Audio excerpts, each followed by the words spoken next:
क्या लिख रहा है यहाँ पे, एक माइक्रो ओम का मान कितना होता है। एक माइक्रो ओम का, कल मैंने बताया था आपको, एक मेगा ओम बराबर कितना होता है, 10⁻6 ओम। क्या होता है, एक मेगा ओम बराबर होता है 10⁻6 ओम, और एक माइक्रो ओम बराबर कितना होता है, 10⁻⁻6 ओम। तो 10⁻⁻6 कहाँ है यहाँ पे, ये रहा। तो ऑप्शन तुम्हारा ये सही है, ठीक है। तो यहाँ लिख रहा, ओम के नियम के अनुसार विभवांतर और धारा के बीच ग्राफ कैसा होगा। मैंने कल बताया तो आपको, एक बताई थी सीधी रेखा, बताया नहीं ऐसा ग्राफ करता है आपका, ऐसे बताया जब हम बी के बीच और आई के बीच एक ग्राफ खींचते हैं तो ग्राफ का मान कैसा रहा था, वो सीधा रहा था। तो क्यों आ रहा था, क्योंकि आर का मान हमेशा एक ही होता है, मतलब बी और आई के लिए हमेशा एक ही रहेगा, जैसे कि एक एक एक एक एक, जो सारा मान एक बराबर है तो ग्राफ से क्या बनेगा, एक सीधी रेखा बनेगी। तो ओम के नियम के अनुसार विभवांतर व धारा के बीच ग्राफ कैसा होगा, एक सरल रेखा। और इस क्वेश्चन को बड़ी अच्छी तरीके से याद कर लियो, ये बहुत ही इंपॉर्टेंट क्वेश्चन है। ओम के नियम के अनुसार विभवांतर व धारा के बीच ग्राफ कैसा होगा, एक सरल रेखा होगी, ठीक है।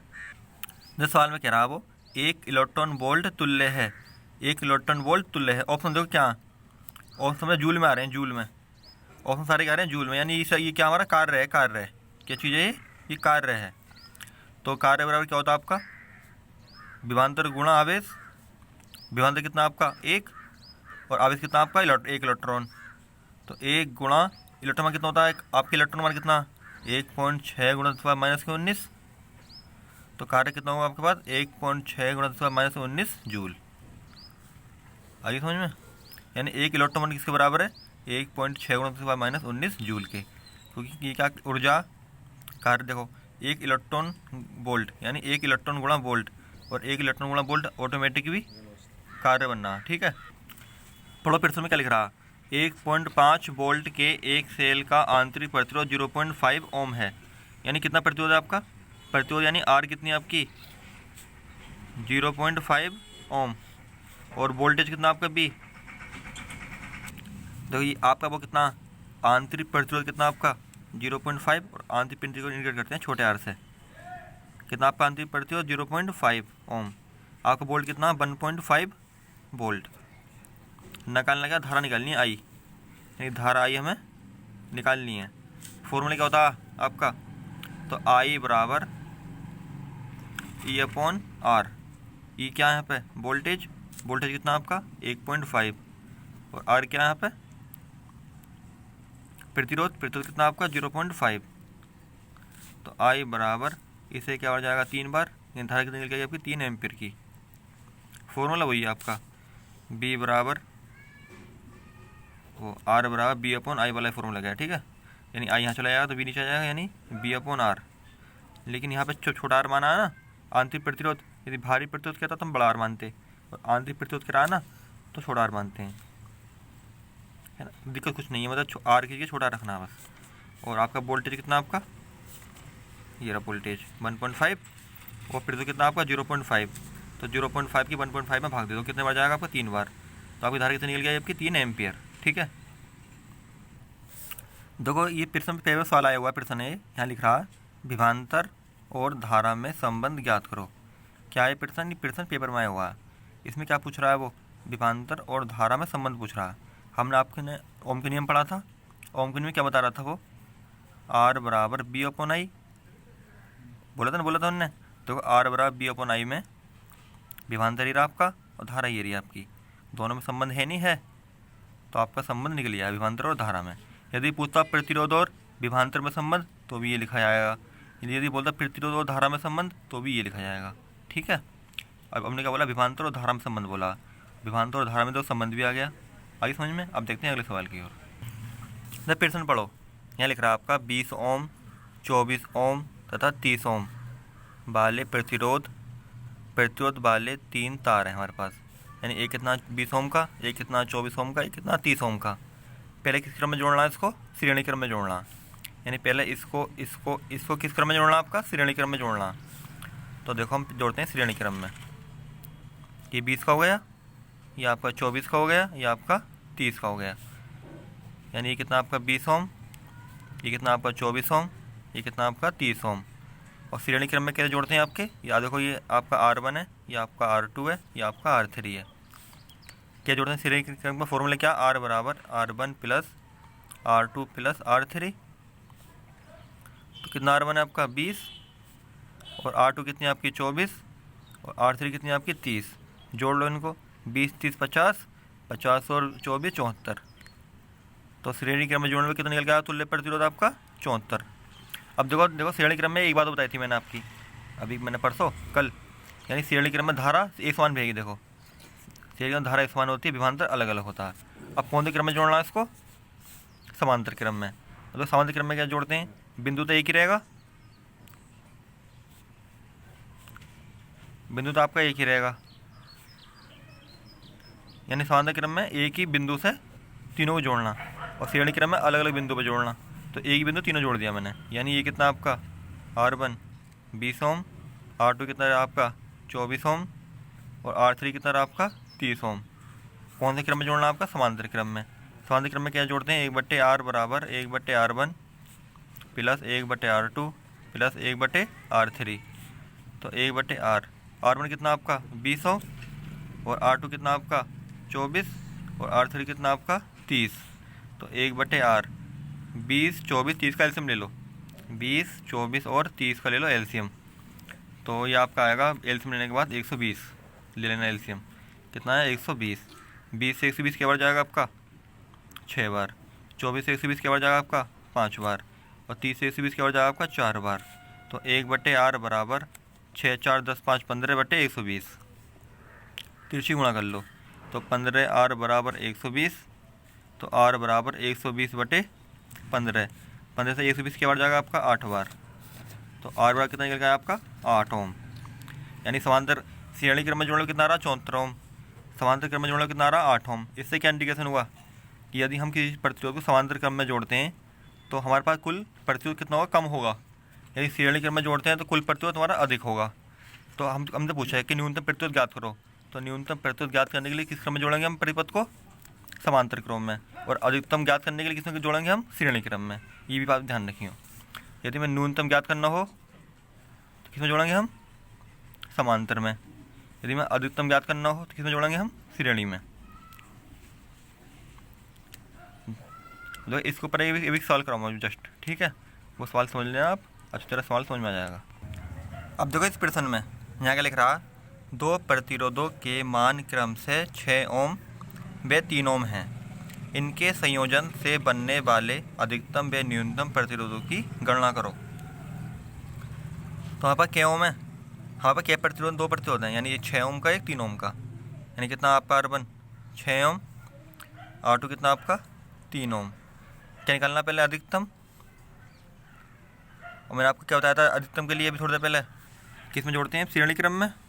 तो जोड़ दो, R बराबर R1 प्लस R2, यानी R बराबर 6 प्लस 3 यानी 9 ओम। अब क्या निकालना है? न्यूनतम। क्या निकालना है? न्यूनतम। न्यूनतम में कौन से क्रम में जोड़ते हैं? समांतर क्रम में। यानी 1/R बराबर 1/R1 प्लस 1/R2, यानी 1/R बराबर कितना मान R1 का 6, कितना मान R2 का 3। देखो 1/R बराबर 6 3 ले लो एलसीएम कितना है आपका 6 आएगा। 6 से जाएगा एक बार और 3 से जाएगा 2 बार।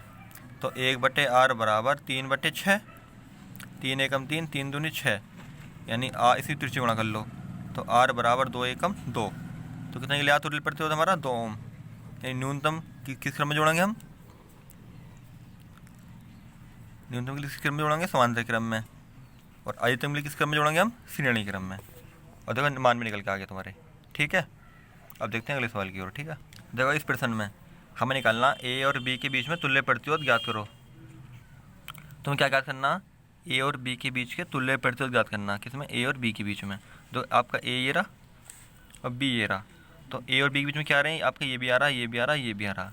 अब देखो यहाँ से धारा गई, यहाँ से धारा गई और धारा जाके यहाँ पे 2 भागों में बट गई, यानी एक भाग में इधर बट गई और एक भाग में इधर बट गई। तो फिर ऐसे चलती रही धारा। तो ये दोनों किस क्रम में हुए? धारा दोनों देखो एक ही धारा 2 भागों में बट गई, यानी इसमें धारा अलग बह रही है, इसमें धारा अलग बह रही है। तो धारा अलग बहती है तो कौन से क्रम में होते हैं? वो समांतर क्रम में होते हैं। तो ये और ये किस क्रम में? तुम्हारे समांतर क्रम में है ना, समांतर क्रम में। फिर धारा आगे गई, आगे जाके फिर दोबारा यहाँ एक जुड़ गई, जुड़ के आगे पहुँच गई। तो ये पूरा परिपथ और ये ये किस क्रम में है तुम्हारे श्रेणी क्रम में, क्योंकि जो धारा इस पूरे में बह रही है वो धारा इस पूरे में बह रही है, जो धारा इसमें बह रही है जो इसमें बह रही है वो अलग अलग है, जो इस पूरे में बह रही है वो इसमें बह रही है। तो ये पूरा और ये किस क्रम में है, श्रेणी क्रम में, ये दोनों किस क्रम में आपके समांतर क्रम में। तो पहले इन दोनों सॉल्व कर लो। तो ये कितना आपका R1 कितना आपका 1 ओम और R2 कितना आपका 2 ओम। तो दोनों किस क्रम में, ये समांतर क्रम में है। तो 1/R बराबर R डैश मान लो, चलो 1/R डैश बराबर 1/R1 प्लस 1/R2। तो कितना वैल्यू है R1 की 1, R2 वैल्यू कितनी है 1, तो 1/1 ऊपर 2 जाएगा, जुड़ जाएंगे ना, जुड़ जाएंगे। तो कितना निकल गया आपका 1/R डैश बराबर 2/1, तिरछी गुणा कर लो, तो 2R डैश बराबर 1, तो R डैश बराबर 1/2 यानी 0.5 ओम। यानी टोटल मिलकर कितना है आपका 0.5। जब ये टोटल पूरा 1 बन गया ऐसे, और ये कितना आपका 0.5 आया, उसके साथ क्या जुड़ रहा है 0.5 जुड़ रहा है आपका एक और। अब देखो ये और ये किस क्रम में जुड़ने हैं आपके, ये जुड़ने हैं आपके श्रेणी क्रम में। तो श्रेणी क्रम में क्या जोड़ते हैं आपके, सीधे जोड़ देते हैं। तो 1/R बराबर R डैश प्लस R3, क्योंकि R डैश है ना ये क्या R3 माना, तो R बराबर 0.5 प्लस 0.5, आधा आधा कितना होता है आपका 1, यानी कि तुल्य रूप तो कितना निकल गया पूरे परिपथ का 1 ओम। देखो धारा यहाँ गई, यहाँ जाकर 2 भागों में बट गई, वो धारा इसमें बहती रही अलग वाली, वो इसमें थी अलग वाली, दोनों किस क्रम में जुड़ रहे हैं समांतर क्रम में। धारा अलग अलग बह रही है, यहाँ जाकर धारा जुड़ गई, जुड़ के जो धारा शुरू में थी वो धारा यहाँ भी आ रही है, यानी ये किस क्रम में जुड़ रहे हैं श्रेणी क्रम में। तो पहले मैं समांतर क्रम वाले को सॉल्व कर लिया, तो निकल के आया आपका 0.5। अब जब 0.5 आ गया तो ये किस क्रम में जुड़ने हैं अब आपके श्रेणी में, मैंने पूरा ही सॉल्व कर लिया, तो निकल के आया आपका 1 ओम, यानी पूरे परिपथ तुल्य प्रतिरोध कितना आपका 1 ओम। देखो फिर से मैं निकालना है, हमें ए और बी के बीच में तुल्य प्रतिरोध क्या निकालना है, फिर से निकालना मुझे ए तथा बी के बीच तुल्य प्रतिरोध ज्ञात करो, यानी कुल प्रतिरोध निकालना। देखो यहाँ से धारा गई, यहाँ से धारा गई, धारा जाकर 2 भागों में बट गई, यानी ये देखो धारा यहाँ से आई थी, तुम्हारी धारा तुम्हारी आई थी, यहाँ के बट गई I1 में, यहाँ के बट गई I2 में। तो इसमें कोई धारा बह रही है, इसमें I1, इसमें कोई धारा बह रही है I1, दोनों समान धारा बह रही है। ये किस क्रम में जुड़ेंगे आपके श्रेणी क्रम में। तो देखो इसमें कौन धारा बह रही है I2, इसमें कौन धारा बह रही है I2, ये दोनों किस क्रम में जुड़ेंगे आपके श्रेणी क्रम में, क्योंकि इसमें भी I2 बह रही है, इसमें भी I2 बह रही है, इसमें I1 बह रही है, इसमें I1 बह रही है। तो पहले इन दोनों जोड़ लेते हैं आपका। तो पहले इसको, ये आपका देखो R1 हो गया, ये आपका R2 हो गया, ये आपका R3 हो गया, ये आपका R4 हो गया, इसको नाम दे लो। तो R1 व R2 किस क्रम में जुड़ने हैं आपके श्रेणी में। तो R डैश कितना आएगा आपका R1 प्लस R2, यानी 1 ओम प्लस 1 ओम, यानी 2 ओम। ये टोटल कितना जुड़ गया आपका, ये आपका ये हो गया R डैश। अब देखो R डबल डैश वो किसके बराबर है R3 प्लस R4। देखो R3 और R4 भी तो जुड़ने श्रेणी क्रम में, क्योंकि इन धारा I2 बह रही है लेकिन समान धारा बह रही है। तो कितना आपका 1 प्लस 1 यानी 2 ओम, यानी R डैश कितना निकल गया 2 ओम, R डबल डैश भी 2 ओम, यानी ये टोटल जुड़ के कितना हो गया आपका 1 हो गया। ये जुड़ के टोटल कितना हो गया आपका, ये भी 1 हो गया। ये कितना निकल गया आपका 2 ओम, ये कितना निकल गया आपका 2 ओम। अब इसमें धारा कौन सी बह रही थी पूरी I1 में, धारा कौन सी बह रही थी I2। तो ये कौन सी क्रम में जुड़ने हैं आपके अब समांतर क्रम में, कोई धारा दोनों अलग अलग बह रही है। तो R डैश तथा R डबल डैश समांतर क्रम में है। तो क्या जोड़ूँगा 1/R बराबर 1/R dash plus 1/R double dash.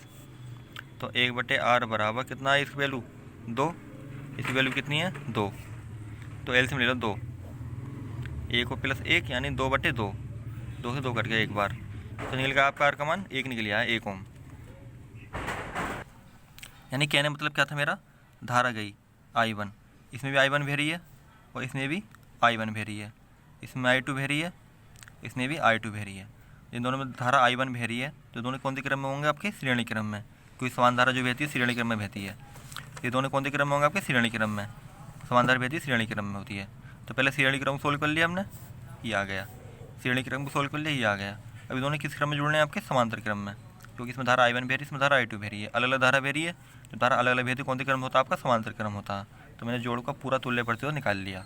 तो इसका तुल्य कितना निकल गया तुल्य प्रतिरोध आपका 1 ओम निकल के आया। ठीक है, देखो हमें निकालना है इसमें तुल्य प्रतिरोध। किसमें? इसमें निकालना तुल्य प्रतिरोध।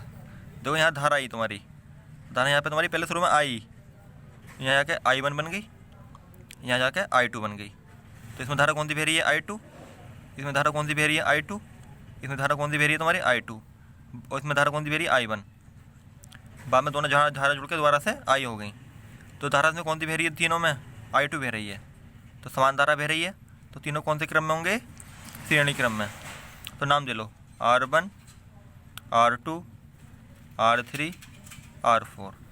तो R2, R3 व R4 श्रेणी क्रम में है। कौन से क्रम में है तुम्हारे? श्रेणी क्रम में। तो R डबल डैश बराबर R2 plus R3 plus R4, यानी 1 प्लस 2 प्लस 3 बराबर 6 ओम। यानी टोटल कितना निकल गया आपका? 6 ओम आ गया। बना लो नया चित्र। ये आपका R1 कितना था? आपका 3 ओम। और R डैश कितना निकल गया आप तुम्हारा? 6 ओम। तो R1 और R डैश किस क्रम में जुड़ने हैं? अब जो धारा इसमें तुम्हारी I1 बह रही है, इसमें धारा तुम्हारी I2 बह रही है, यानी विपरीत धारा बह रही है। जो धारा विपरीत बहती है तो कौन से क्रम में होते हैं? वो समांतर क्रम में होते हैं। तो आपका R1 व R डैश समांतर क्रम में है। कौन से क्रम में है? समांतर क्रम में है। तो R बराबर R डैश प्लस R1, कौन समांतर क्रम में? गलत जोड़ दिया मैंने। 1/R बराबर 1/R1 प्लस 1/R डैश, क्योंकि R1 है, ये R डैश है। तो 1/R बराबर कितना? R1 आपका 3, R डैश कितना निकल गया आपका? 6। 3 6 ले लो एलसीएम, तो निकल गया आपका 6 आ गया। इससे क्या हो जाएगा? 2 बार। इससे क्या हो जाएगा आपका? 1 बार। तो 1/R बराबर 3/6, 3 से गुणा कर लो। तो 3R बराबर 6, R बराबर 6/3। 3 से क्या हो जाएगा? 6 आपका 2 बार। तो कितना निकला आपका तुल्य प्रतिरोध? 2 ओम। अब देखते हैं अगले सवाल की ओर। चलिए दोबारा देख लो। चलो, यहाँ धारा आई गई, I1 बदल गई, I2 बदल गई। I2 वाली धारा तीनों में रही है, तो तीनों कौन से क्रम में? आपके श्रेणी क्रम में। श्रेणी क्रम को संयोजन बना लिया हमने, ये निकल कर आ गया। अब दोनों कौन से क्रम में? समांतर क्रम में। जोड़ लिया, कितना निकल का आपका? 2 ओम निकल गया आंसर। अब देखते हैं अगले सवाल की ओर। ठीक है, देखो यहाँ तुम्हारी धारा आई गई, धारा कौन गई तुम्हारी? धारा यहाँ पे आई निकली शुरू में। तो इसमें धारा कौन सी बह रही है तुम्हारी? आई धारा बह रही है। इसमें धारा कौन सी बह रही है तुम्हारी? इसमें धारा आई बह रही है, और इसमें भी धारा पूरी आई बह रही है। यहाँ पे आगे धारा क्या भाग में बढ़ गई? I1, I2 और I3 में। तो तीनों धारा अलग अलग बह रही है। ये तीनों किस क्रम में जुड़ेंगे? आपके समांतर क्रम में। नाम दे दो R1, R2, R3, R4, R5। तो R3, R4 व R5 किस क्रम में है तुम्हारे? समांतर क्रम में है। तो 1/R डैश बराबर 1/R3 plus 1/R4 plus 1/R5। तो 1/R डैश बराबर R3 कितना आपका? 2, R4 कितना आपका? 6, R5 कितना आपका? 6। तो 1/R डैश बराबर 6 ले लो एलसीएम। 2 से क्या बढ़ जाएगा आपका? 3 बार। 6 से क्या बढ़ जाएगा आपका? 1 बार। 6 से क्या बढ़ जाएगा आपका? 1 बार, यानी 5/6। 3 से गुणा कर लो। तो 5R1 बराबर 6, तो R1 बराबर 6/5। 5 से क्या बढ़ जाएगा? 6, 1.2 बार। तो कितना निकल गया आपका? टोटल 1.2। अब देखो, तो ये क्या आपका? 2 ओम यानी R1। R2 कितना आपका? 3.5। और R3 कितना आपका? 1.2। कितना आपका R3? 1.2। अब देखो, इसमें धारा आई बह रही है, इसमें धारा आई बह रही है, इसमें धारा आई बह रही है। कोई धारा जब जाएगी तो सीधी बहती जाएगी ना? जाएगी। तीनों धारा क्या बह रही है? समान धारा बह रही है। जो तीनों में समान धारा बह रही है, तीनों किस क्रम में जुड़ेंगे? आपके श्रेणी क्रम में। तो ये आपका R डैश है। तो आपका R1, R2 व R डैश श्रेणी क्रम में है। तो R बराबर R1 plus R2 plus R dash. तो R बराबर R1 कितना आपका? 2, R2 कितना आपका? 3.5 और R डैश कितना आपका? 1.5। जोड़ दो ना, तो 2, 3 और 1 4 और 2 6 और 5 और 2 7। तो निकले आपका R 6.7 आंसर। आई समझ में? देखो सवाल पढ़ो, यहाँ लिख रहा संकलन परिपथ में ए व बी के बीच तुल्य प्रतिरोध और ए और सी के बीच तुल्य प्रतिरोध ज्ञात करो। पहले किसके लिए पूछ रहा है वो? ए और बी के बीच में। किसके बीच में? ए और बी के बीच में। तो हम ला लेते हैं इसमें, देखो तो चित्र द्वारा बना लो, ठीक है। नाम क्या इसका? डी। इसका नाम क्या? सी। इसका नाम क्या? ए। इसका नाम क्या? बी। यहाँ पे कितना? 2 ओम। यहाँ पे कितना आपका? 2 ओम। यहाँ कितना आपका? 6। यहाँ कितना आपका? 2 ओम। निकालना किसके बीच में? ए और बी के बीच में। किसी भी निकालना ए और बी के में। तो ए और बी को जोड़ दो बैटरी से। जोड़ दी। अब देखो यहाँ धारा कितनी है तुम्हारी? आई। आई जब यहाँ गई 2 भागों में बट गई, यानी इसमें बदल गई I1, इसमें पहुँच गई I2। तो इसमें धारा कितनी बह रही है? I1। इसमें धारा कितनी बह रही है? I1। इसमें धारा कितनी बह रही है? I1। इसमें धारा कितनी बह रही है? I2। तो ये दोनों किस क्रम में जुड़ेंगे आपके?